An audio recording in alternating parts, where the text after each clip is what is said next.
Chers téléspectateurs Tandem, bonsoir, je suis ravie de vous retrouver ce soir pour un nouveau numéro de 50 nuances d'antisémitisme, toujours accompagné de mon acolyte, mon binôme, celui qui défend Israël plus vite que son ombre, mon ami Tim Laribo, Pug. Salut Pug. Salut Galit, tu m'avais manqué. Eh ben toi aussi, comment tu vas? Ça va bien, si l'on peut. Eh ben écoute, si l'on peut, il fait beau chez toi? Ah, il fait beau et chaud, mais ça devient de plus en plus un cloaque antisémite, ce pays. Ah, bah alors écoute, j'ai envie de te dire, ça tombe bien.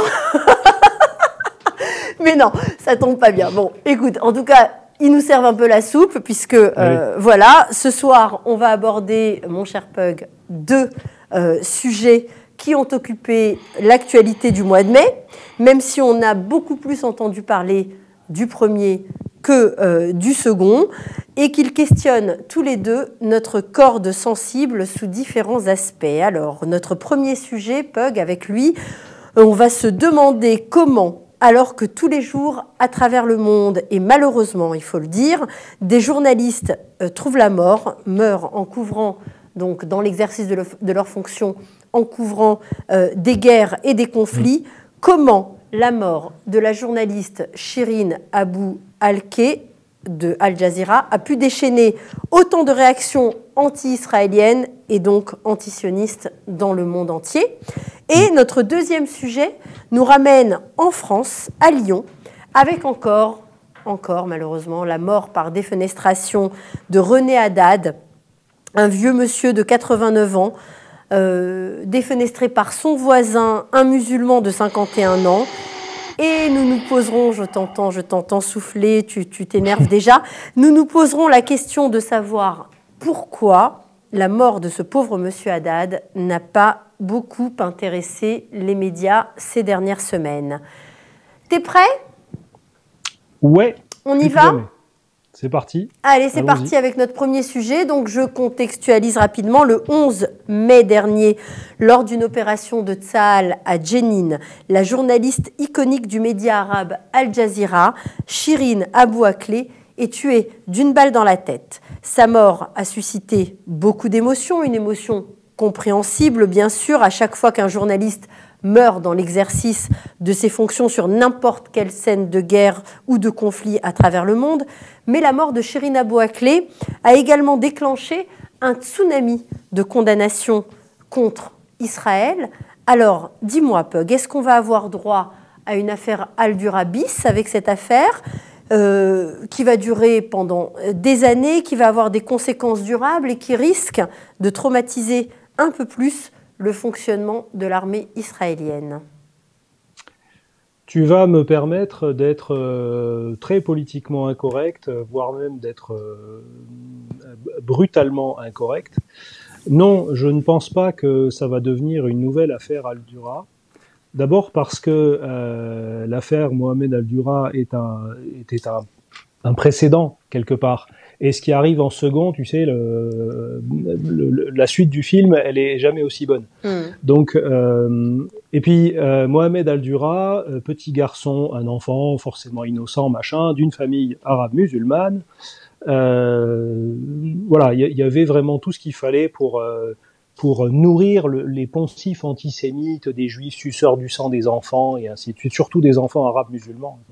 Là, on parle quand même d'une femme, ce qui n'est pas quand même en odeur de sainteté dans certaines cultures orientales, l'Orient est plutôt non par là, enfin, bref, et d'une chrétienne, accessoirement. Donc, ils en ont fait tout un cinéma, je le conçois.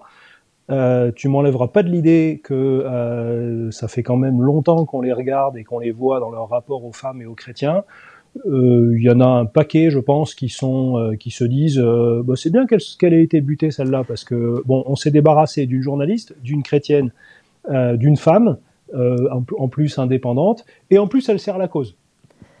Alors oui, tu as raison, dans le sens où effectivement c'est une chrétienne, c'est une femme, mais elle venait, cet accident, ou ce non-incident, ou c'était peut-être volontaire, on ne le saura peut-être jamais, mais en tout cas, cet événement arrivait à point nommé, on va dire, oui. Parce qu'il faut quand même se rappeler qu'au mois de mai, c'était pendant une opération des forces de Tsahal à Jenin, qui venait, on va dire, à la suite d'un mois et demi d'attentats qui avaient fait plus de 19 morts en Israël et dont la majorité des terroristes venaient de ce camp de réfugiés qu'est Jenin. Et c'est là que s'est déroulée, donc encore une fois, cette action de Tsahal. Et une balle, on va dire malheureusement une balle perdue, sur une scène de guerre. Et cette fois, pas avec des méchants soldats face à des petites pierres, mais une armée face à des groupes organisés, armés aussi. Hein. Elle a été tuée par balle. Et bon, moi j'ai mon opinion, mais c'est peut-être une balle israélienne, on le saura malheureusement jamais, puisqu'il n'y aura pas d'enquête conjointe. Alors, justement, tu as dit un certain nombre de choses, tu sais le respect que j'ai pour toi, c'est pas toi que je remets en cause, c'est le narratif officiel. On nous dit, elle a été tuée par balle. Ok. En pleine tête. Ok. Qui a vu le corps? Est-ce qu'il y a des gens indépendants, des journalistes indépendants, des personnes qui ont véritablement vu que Shirin Abu Akleh a été abattue par une balle en pleine tête? J'en sais rien, moi j'ai pas vu son corps. Complotiste, on te dira complotiste. Non, je suis navré, j'évacue complètement cette question. Nous n'avons pas vu. Est-ce qu'il y a un rapport officiel de gens fiables qui sont capables de nous dire elle a été tuée d'une balle de 5,56 mm en pleine tête, et à quel endroit de la tête? Parce que la tête, c'est tout ça. Est-ce qu'elle l'a pris en plein front? Est-ce qu'elle l'a pris de côté? Est-ce qu'elle l'a pris de 3/4 arrière? Bref, de dos? Je n'en sais rien. Le fait est qu'on ne sait pas tout ça. On nous dit elle a été tuée d'une balle, peut-être, en pleine tête, peut-être. Pour l'instant, qu'est-ce qu'on a réellement comme preuve? On a Al Jazeera, relayé par toute la presse mondiale, qui a dit elle a été tuée par les forces israéliennes d'une balle en pleine tête. Ouais, et vous avez amené quoi comme preuve de ça, en fait? Parce que tu l'as très... Excuse-moi, je suis un peu énervé parce que le sujet m'énerve, mais tu l'as très bien amené. À qui profite le crime? On a, si je me trompe pas, 19 Israéliens qui ont été tués dans les attaques précédentes, du mois précédent, entre 15 et 19, je sais plus exactement. Jusque-là, les victimes, c'était les Israéliens. Tsahal rentre à Jenin, et tout d'un coup, sur un claquement de doigts, on peut même dire sur un coup de feu, la victimisation change de camp. C'est-à-dire que les victimes, c'était les Israéliens, et en un coup de feu, la presse mondiale est attaquée par ces méchants sionistes qui attaquent la presse, qui veulent empêcher la vérité de se faire, et ainsi de suite. Il y a un excellent article de la MENA Presse sur le sujet, qui dit mais comment est-ce qu'ils étaient là, Al Jazeera? L'opération était secrète. Comment est-ce que ces gens sont arrivés sur place en pleine trajectoire des balles? Qui les a prévenus d'un truc pareil? Comment est-ce que la situation s'est mise en place pour qu'une balle vienne, ou un projectile, bref, vienne frapper cette journaliste? Pourquoi? Là, c'est des questions que moi je pose, et j'ai vu personne les poser, hein, aucun journaliste, personne, aucun commentateur. On voit une vidéo où on nous dit le corps de Shirin Abu Akleh est posé à terre, elle a son gilet presse, machin, sa tête est floutée, il y a une autre personne presse qui est à côté, derrière un arbre, et puis il y a un mec qui passe par-dessus le muret, et qui lui, visiblement, n'a rien à foutre des balles, parce qu'il ramasse le corps de Shirin Abu Akleh. Alors déjà, là, j'ai peut-être trop regardé de séries télé, mais la scène de crime, on a oublié cette affaire? Comment est-ce qu'on fait une enquête lorsque on a bougé le corps, qu'on n'a pas fait les relevés sur place? Alors CNN nous dit « Ah mais les images montrent qu'il y a des impacts de balles dans l'arbre. » Après CNN nous dit « Non mais... » ou je sais plus, les Palestiniens qui nous disent « C'est un tireur d'élite, c'est un Ruger M40. » Excusez-moi, mais les tireurs d'élite, vraiment, si ce sont... Et le terme exact en français, c'est tireurs de précision. Ils n'ont pas besoin de mettre 5 balles dans l'arbre pour abattre quelqu'un, hein, généralement. C'est-à-dire, ils font un tir, ils le ratent.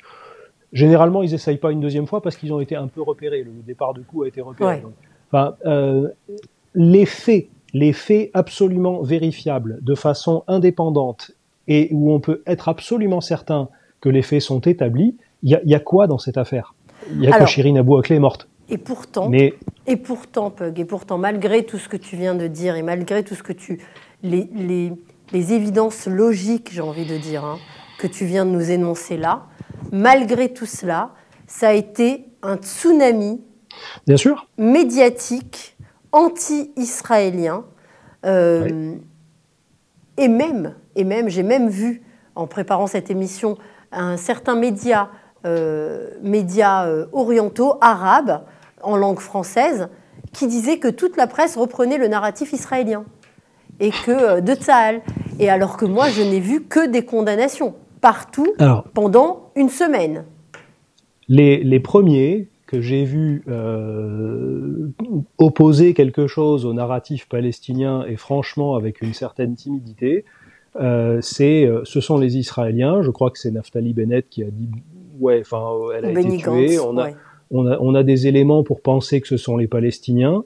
Moi, dans les éléments qui me permettent de penser, je vais pas aller dans un sens ou dans l'autre, dans les éléments qui me permettent de penser que c'est pas si simple que ce que les Palestiniens ont dit, c'est déjà ce qu'on va appeler les règles ISTC. Tes fils ont été soldats, ils te l'expliqueront beaucoup mieux que moi, et je vais pas, moi, petit français, enseigner l'art de la guerre à des Israéliens, mais il y a des règles d'ouverture du feu. On met son doigt sur la queue de détente uniquement lorsque les organes de visée sont alignés sur la cible que l'on veut détruire. On s'assure de sa cible et de son environnement, et ainsi de suite.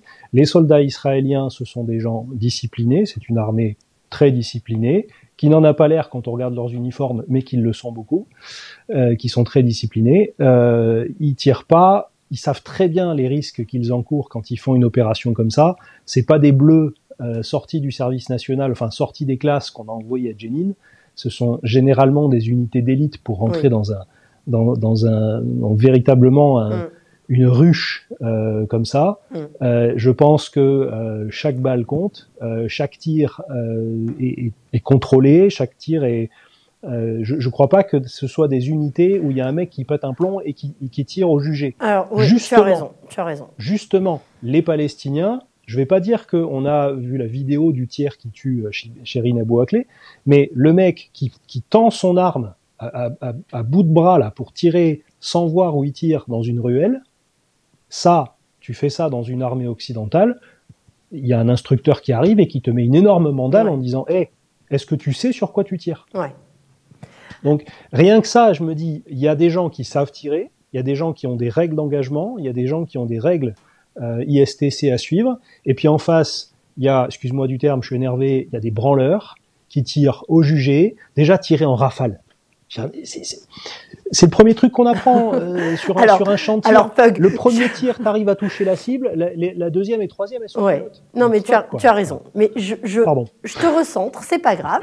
Je te recentre parce que ce qui nous intéresse, finalement, c'est de savoir si effectivement cet événement a été traité comme il a été traité parce qu'il s'agit d'Israël et parce qu'Israël et l'armée israélienne sont impliqués. Parce que on va juste rappeler un chiffre. Depuis le 1er janvier 2022, 26 journalistes sont morts de par le monde dans l'exercice de leurs fonctions. 26. Dont un Français hier ou avant-hier en Ukraine. Si tu le dis, je te crois sur parole. 26. Ils n'avaient juste pas la chance d'avoir été tués sur une scène de guerre qui impliquait les soldats de Tsahal. Sinon, on en aurait entendu parler et on connaîtrait leur nom. Ce qui a été, vraiment le cas de Chirine Abou Akleh, qui a eu donc une telle couverture médiatique, puisqu'Israël... Et c'est ça qui m'intéresse. On est dans 50 nuances d'antisémitisme. Est-ce que ça, pour toi, c'est de l'antisémitisme? J'ai l'impression que je vais te répondre que l'eau mouille. Mais évidemment. Je veux dire, comment est-ce qu'on peut expliquer qu'en effet, et d'ailleurs, j'ai partagé sur Nation pour Israël Al Jazeera nous a donné exactement ce qu'il fallait pour comprendre ça. Ils ont montré les 12, je crois, journalistes en petits médaillons qui sont morts dans l'exercice de leur fonction d'Al Jazeera. Depuis 2003. J'ai failli dire propagandiste d'Al Jazeera. Oups. Tu peux. Et en fait, personne n'a entendu parler d'aucun d'entre eux. Je savais même pas que des journalistes d'Al Jazeera étaient morts dans l'exercice de leur fonction, ce qui est évident parce que forcément, que ce soit en Irak ou en Syrie, il y a eu tellement de carnage que les journalistes peuvent pas passer au travers. Et la première qui fait un tel scoop, disons-le, c'est celle qui est butée par des juifs, parce que faut arrêter les faux semblants, quoi. Qui est peut-être butée par des juifs. On ne sait pas, on ne saura. Oui, est-ce que tu penses qu'on saura un jour? Parce que finalement, les Palestiniens ont refusé une enquête, l'enquête conjointe que leur proposaient les Israéliens. Et l'enquête est déjà pourrie. On a pollué la scène de crime. Il y a des mecs qui sont arrivés qui ont retiré le corps. Tout a été pollué. Enfin, une vraie enquête telle que des policiers modernes pourraient les faire, sans parler de télévision, quand on voit des reportages sur la police scientifique, ils arrivent, ils sont en tenue de cosmonautes pour relever les empreintes, enfin, on est en pleine scène de guerre, le corps, il est subtilisé, il est pris dans une vindicte populaire ou dans une foule, et surtout, et là je m'auto-recentre, surtout, le narratif, il est immédiatement posé, elle a été tuée par l'armée israélienne. Tout de suite. Ouais. Il est posé, et à partir de là, on voit bien qu'on est dans une technique pour imposer un narratif, et qu'ensuite, il soit quasiment impossible de prouver l'inverse, parce que personne ne nous croira. On peut dire... À partir du moment où le premier a parlé, pour arriver, c'est comme avec l'affaire Al-Dura au final. Oui. Philippe Carsanti a fait un boulot monumental sur cette affaire. Il n'y a rien à dire. Les journalistes qui ont joué ce jeu de propagande, ils ne vont jamais se dédire parce qu'ils seraient face à des gens comme moi éventuellement ou d'autres qui leur diraient mais dès le départ vous avez été mauvais et dès le départ vous avez abandonné votre prérogative de journaliste, vous avez repris le discours de l'AFP, d'Al Jazeera, et l'AFP, enfin, là aussi, il ne faut pas être grand clair. Hein. Bah, l'AFP, elle reprend mot à mot les déclarations d'Al Jazeera. Les photos qui sont fournies, tu te rends compte que en fait, l'AFP et les agences de presse utilisent les images qui leur sont fournies par des correspondants ou des journalistes sur place qui sont arabes, qui sont musulmans, et qui clairement ont... Moi, un jour, nous, on a la chance d'avoir Charles Anderlin, qui s'est exprimé sur le sujet. Oui, je ne sais pas ce qu'il a dit et je suis pas sûr d'avoir envie de savoir. Oh ben, c'est à peu près pareil. Ça a renforcé son... Voilà, c'est tout ce qu'il avait fait comme dégâts sur l'affaire Al-Dura. Il continue, il se dédie pas, comme tu disais tout à l'heure. C'est ça, parce qu'ils ont aussi une crédibilité... et puis alors là, c'est assez spécifiquement français, hein, c'est comme l'affaire Dreyfus. Non, on n'a pas pu se tromper sur un truc pareil. Donc en fait, jusqu'en 1998, l'armée française ne reconnaissait pas que Dreyfus était innocent. Mais effectivement, si un journaliste du Jérusalem Post avait été pris dans un tir, il y aurait eu rien. Voilà. Si ça avait été un journaliste du Monde tué par l'armée israélienne, scandale. Si ça avait été et même tué par erreur, tué par à partir du moment où Israël fait quelque chose, le déferlement d'articles et sans aucun recul, sans rien, on reprend exactement ce qu'a dit. Attendez, lorsque superbe transition avec le futur deuxième sujet, lorsque des journalistes ont commencé à dire il y a une juive qui s'est fait défenestrer en 2017. La prudence de tous les journaux qui ont dit attention, il faut qu'on vérifie les infos et ainsi de suite. Il n'y en a pas un qui a repris Tribune Juive ou autre pour dire ah non, bah oui, c'est un antisémite qui a buté Sarah Halimi. Ah non, là ils ont fait de la prudence. Mais quand c'est une journaliste tuée dans un contexte où l'armée israélienne est impliquée, dans le camp de réfugiés de Jenin. Camp de réfugiés de Jenin, c'est comme si moi j'étais réfugié à Angoulême, hein, parce que si tu veux, Jenin, ils sont censés être en Palestine. Donc les mecs, ils sont réfugiés en Palestine. Oui, ce sont des Palestiniens réfugiés en Palestine, exactement. Ouais, non mais enfin, c'est Oui. Et le narratif, ça déroule. Et donc, comment on explique ça? Comment se fait-il? Il y a un journaliste de BFM TV qui vient d'être tué en Ukraine, en couvrant la guerre en Ukraine. Il est très vraisemblable qu'il ait été tué dans les bombardements russes qui sont d'une intensité qu'on n'a pas vue depuis la Première Guerre mondiale, ou peut-être la Deuxième, allez, j'exagère.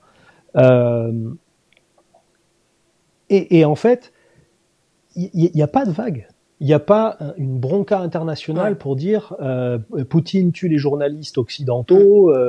Alors la France va essayer de faire une enquête criminelle auprès de la Cour pénale internationale. Mais je veux dire, pourquoi est-ce que lorsque l'armée israélienne fait quelque chose, ça déclenche une telle open bar de commentaires à charge?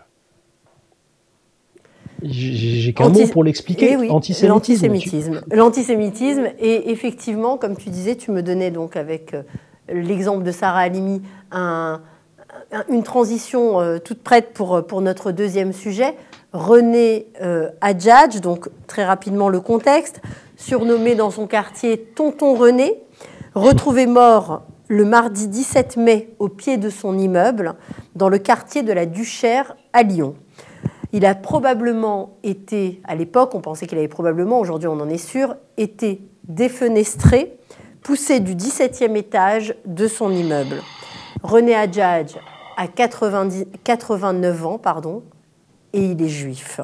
Très rapidement, les soupçons se portent sur son voisin, un musulman de 51 ans qu'il fréquentait régulièrement et qui très vite est soupçonné par la police d'avoir défenestré le vieil homme du 17e étage après une dispute, et il est dans la foulée arrêté, mis en examen et placé en détention provisoire. Alors jusqu'à il y a quelques jours, le caractère antisémite n'avait pas été retenu comme circonstance aggravante, mais finalement, vendredi dernier, le 27 mai, 10 jours donc après la mort de René Hadjadj, le procureur de Lyon a annoncé que des éléments recueillis sur les réseaux sociaux venaient d'être portés à la connaissance du parquet et avaient conduit à saisir les juges d'instruction sur la circonstance aggravante de l'antisémitisme dans ce dossier.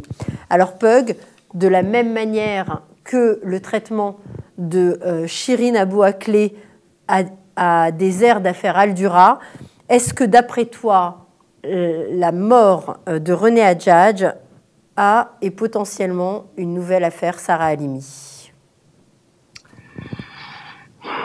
Je vais redire ce que j'ai dit lors du premier sujet. En fait, l'affaire Sarah Halimi était un précédent à côté duquel les autres affaires sont toujours un peu plus... allez, c'est du déjà vu, quoi. Mireille Knoll, déjà vu. René Hadjadj, défenestré. Même moi, je vais te dire, quand j'ai appris ça, j'ai eu un espèce de... Alors, un mouvement de colère, évidemment, mais une espèce de résignation en disant « c'est pas comme si je l'avais prédit, quoi ». Donc en fait, aucune surprise, aucune... je ne dirais pas qu'il n'y a pas d'émotion, mais c'est une émotion de... voilà, on le savait que ça viendrait. On en a parlé ici, on a dit pendant les élections, pendant toute la séquence d'élections françaises, il va se passer des trucs. Il s'est passé... l'affaire Jérémy Cohen, a été mise en lumière pendant l'élection, et là on est à quelques jours ou semaines de l'élection législative. On a à nouveau quelque chose comme ça. Alors, je ne suis pas Nostradamus, on n'est pas Nostradamus, c'est juste que ce genre de choses maintenant arrive. C'est triste à dire, mais enfin, je vais être très politiquement incorrect ce soir. Il y a un vieux dicton américain un peu familier, voire même ordurier, qui dit « shit happens ». Ouais. La merde, ça arrive. Ouais. Et ben, on a presque envie de dire, avec la litanie aujourd'hui des personnes de confession juive ou d'identité juive qui sont assassinées en France, bah ouais, être juif et mourir en France, ça arrive. Et mourir assassiné en France, ça arrive. Avec une espèce de résignation, de se dire, ouais, bon, ok, encore un. Alors, et c'est ça qui est terrible. C'est terrible, mais ta résignation à toi, Pug, et quand je dis toi, je veux dire bien sûr d'un point de vue plus large du français moyen. Je l'entends, je la comprends. Mais est-ce qu'elle ne vient pas aussi, cette résignation, du fait que la presse, tout simplement, a deux poids, deux mesures? Parce que, un exemple, là, franchement, il fallait être sur certaines chaînes, sur certains canaux, sur un certain canal, sur des chaînes d'infos en continu, parce que dans le mainstream, moi, j'en ai pas du tout entendu parler de cette histoire, je n'en ai pas vu vraiment, ne serait-ce que l'ombre d'une info sur cette histoire. En revanche, si je fais 2 minutes de fiction, si c'était à 2 semaines ou à 1 semaine ou à 10 jours de l'élection législative, une personne de confession musulmane qui avait été défenestrée par un de ses voisins suprémacistes blancs, est-ce que tu penses que le silence des médias serait tel que pour ce pauvre René Adjadj? Évidemment que non. Et je vais te donner un exemple beaucoup plus réel et encore plus précis que le tien. Moi, j'entends là de plus en plus, alors surtout sur les réseaux sociaux, pour l'instant pas encore dans la presse, mais il y a une bande de personnes porte de Damas pendant la marche des drapeaux qui a eu la très mauvaise idée de gueuler mort aux Arabes. Ça, c'est en train de faire le tour du monde. Déjà. C'est déjà en train de faire le tour du monde. C'est-à-dire, c'est le truc, ça fait depuis au moins 1917, ou depuis les premières révoltes arabes après la chute de l'Empire ottoman, que les Juifs sont attaqués par d'abord leurs voisins, ensuite par des bandes armées qui viennent de n'importe où. Hébron 1929. Enfin, la Haganah a été créée en mécanisme ou en tout cas en organisation d'autodéfense pour se défendre contre les violences, les pogroms, même si c'est un terme très européen, provoqués par les Arabes, parce qu'à l'époque on disait pas les Palestiniens, on disait bien les Arabes. Et en fait, on est un siècle après, et au bout d'un siècle de ce genre d'attaques qui sont descendues dans des bassesses d'une barbarie et d'une horreur monumentale, il y en a certains qui sont au point d'exaspération de gueuler mort aux Arabes, et ça, c'est en train de faire le buzz. Alors, oui, un musulman de 90 ans qui a bossé toute sa vie en France, pas franchement islamiste, voire même pas du tout, et qui se fait défenestrer par un néo-nazi ou par un suprématiste blanc, oui, on en entendrait beaucoup plus parler, ça ferait un scandale monumental, on aurait des dissolutions d'associations de droite et d'extrême droite à l'appel. Là, effectivement, comme tu le dis, en dehors du microcosme des médias juifs et des réseaux sociaux juifs en France, à l'exception, parce que j'ai creusé un petit peu, à l'exception d'un canard local de la ville de Lyon, parce que ça s'est passé donc en quartier de la Duchère, je crois ils disent, à Lyon. Et CNews. Voilà, c'est vraiment, et CNews, je les soupçonne, un peu comme Valeurs Actuelles, d'être un peu branchés sur les réseaux sociaux juifs, en tout cas, parce que Valeurs Actuelles aussi, ils sont contestables à beaucoup d'égards, mais ils ont été assez, je dirais pas en première ligne, mais ils ont été de ceux qui ont relayé Jérémy Cohen d'une assez belle façon. Donc vraiment, on est dans des médias de niche, c'est-à-dire les réseaux et médias juifs français et ceux qui sont considérés d'extrême droite. Rien que là, j'ai envie de rigoler parce que l'extrême droite qui défend les juifs, pardon. Mais on peut quand même pas taxer tous les autres tous les médias de France d'antisémitisme dans cette affaire. Qu'est-ce qui fait que c'est l'indifférence totale? Mais parce que quand tu ne veux pas le voir, c'est une forme d'antisémitisme. Tu veux pas le voir, tu veux pas voir que des Juifs sont attaqués en raison de leur origine, parce que tu ne veux pas remettre en question. Faut arriver à le dire. Mais il y a de l'antisémitisme. Peut-être parce que la République n'est tout simplement pas capable aujourd'hui de protéger ses Juifs, de la même manière qu'elle n'a même pas été capable de sécuriser un match de foot au Stade de France à Saint-Denis. C'est totalement vrai, sans reprendre forcément des discours de certains camps politiques. Aujourd'hui, on se demande bien qui la France est capable de protéger. Surtout face... Pas ces Juifs, ça c'est sûr. Le problème de ces Juifs, c'est qu'on a surtout l'impression qu'elle n'a pas envie. Elle n'a pas envie parce que... Non, c'est grave ce que tu dis là, parce que quand même, si tu dis qu'elle n'a pas envie, c'est aussi une manière d'élargir le spectre et d'aller jusqu'à l'antisémitisme d'État. Oui, et non dans la même veine, parce que je connais déjà, parce que je dis pratique, je connais déjà la réponse si je leur disais, mais vous ne voulez pas voir l'antisémitisme parce que vous ne voulez pas protéger les Juifs parce que vous êtes antisémite, ils me répondent « Ah non, les Juifs sont des citoyens français comme les autres, ce sont de très vieux compatriotes, on les protège au même titre que tout le monde, on ne va pas faire une spécificité pour les Juifs. » Sauf qu'ils ne représentent rien électoralement et qu'on est peut-être en période électorale. Ça y joue aussi. Oui, et que cet argument tombe parce que dès que effectivement un musulman ou une mosquée va se faire agresser ou une mosquée va se faire taguer, là, la République va nous expliquer, avec grand renfort de morale républicaine, j'ai jamais compris ce concept, mais c'est autre chose, que c'est pas bien, que il faut qu'on fasse une place aux minorités. Pardon, minorité. Les Juifs, c'est pas une minorité, c'est pas la plus ancienne minorité de France.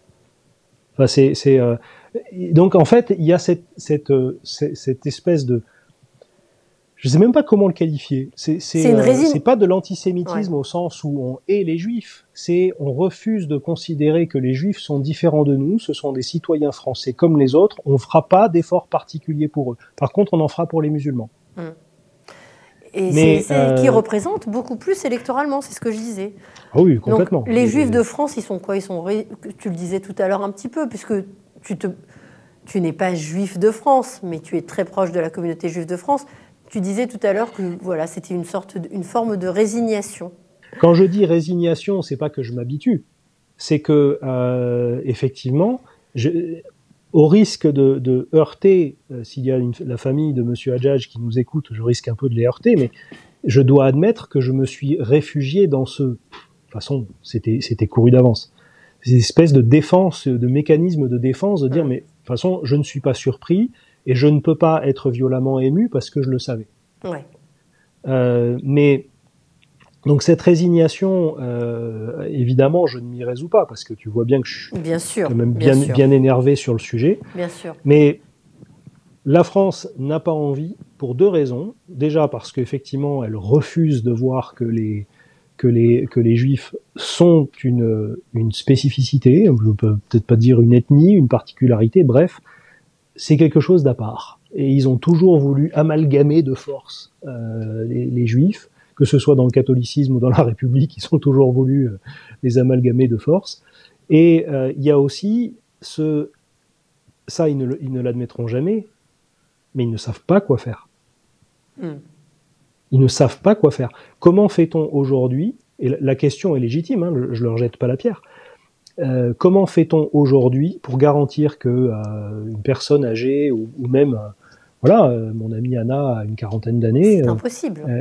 Comment on fait? On leur met. C'est impossible. On peut pas mettre un flic derrière chaque personne. On peut pas mettre un flic derrière chaque juif.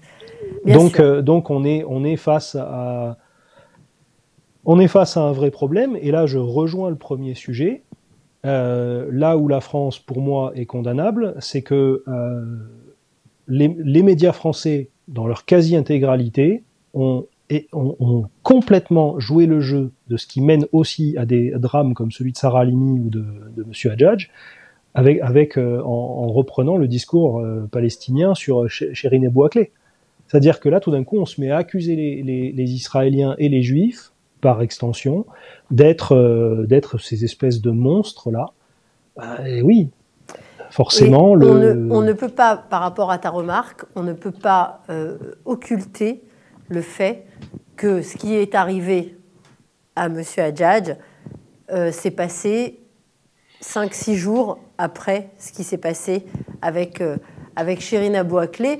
Alors bien sûr, on peut pas l'occulter. On peut pas l'occulter. Faire un lien de cause à effet, c'est quand même très compliqué. Bien sûr que c'est compliqué, bien sûr. Je rappellerai... Mais en tout cas, on peut noter que le battage médiatique anti-israélien a été tel qu'il a pu éveiller, alors chez ce monsieur ou chez d'autres, un sentiment fortement antisémite.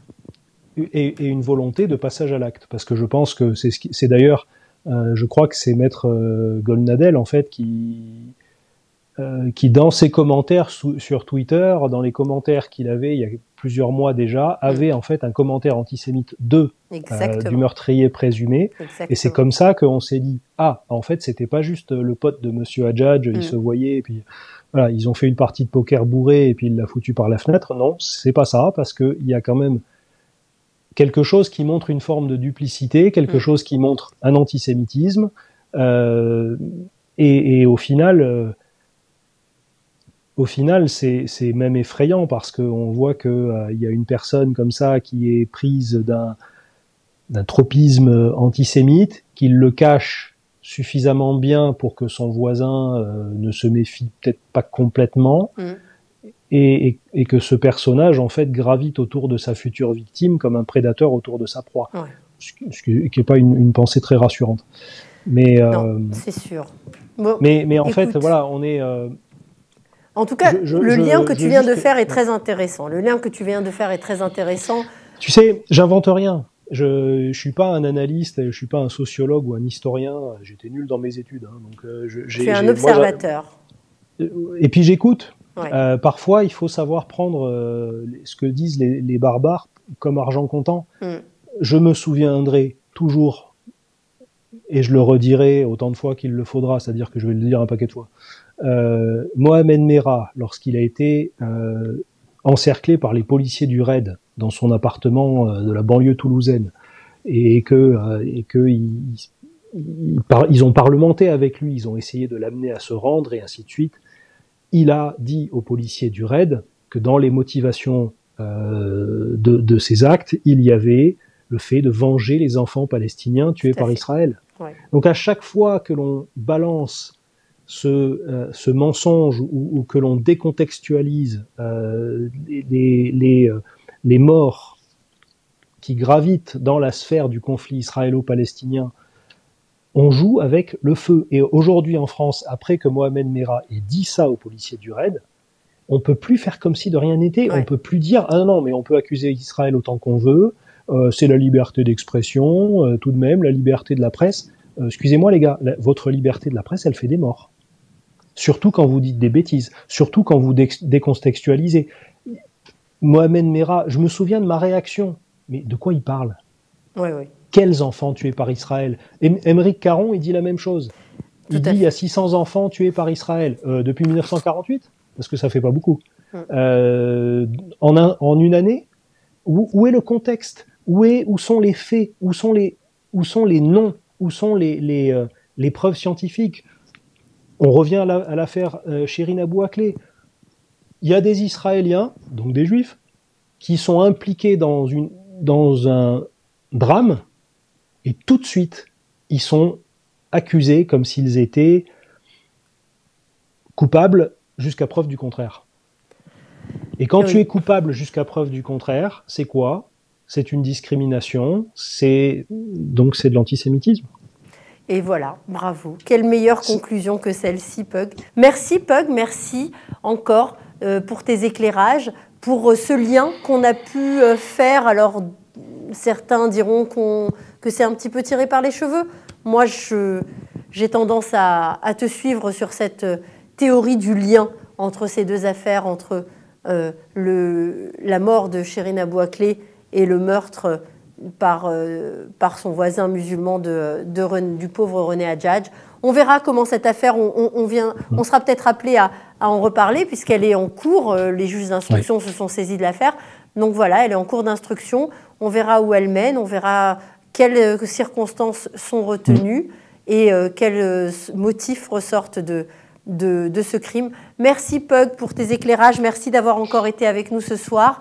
Merci te souhaite à toi et à tous nos téléspectateurs une très bonne soirée. Prenez tous soin de vous. À bientôt.